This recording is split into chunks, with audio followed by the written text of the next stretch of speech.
ઝૂલતો પુલ દુર્ઘટનાના કેસમાં થયેલી અરજીમાં મુદત પડી છે। અરજદારોને સાંભળવા અને 302ની કલમનો ઉમેરો કરવા માટે અરજી કરાઈ છે। કંપનીને આરોપી બનાવવાનો પણ અરજીમાં ઉલ્લેખ કરાયો છે।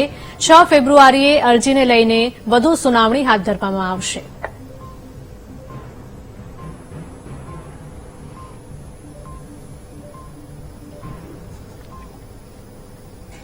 સંવાદદાતા હર્નિશ જોડાયા છે ફોન લાઈન પર। હર્નિશ, જણાવશો કે મોરબીમાં ઝૂલતા પુલની જે દુર્ઘટના થઈ હતી તેને લઈને અરજી જે થઈ હતી તેમાં મુદત પડી છે। સૌથી વાત કરીએ તો મોરબીની કોર્ટમાં ઝૂલતા પુલ કેસના મામલે કરાયેલી અરજી છે તે બાબતે આજે કોર્ટમાં સુનાવણી થવાની હતી।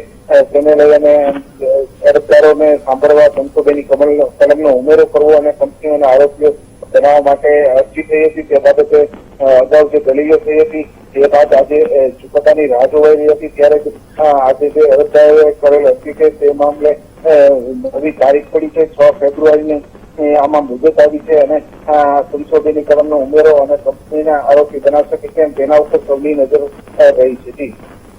જી બિલકુલ હર્નિશ, આભાર।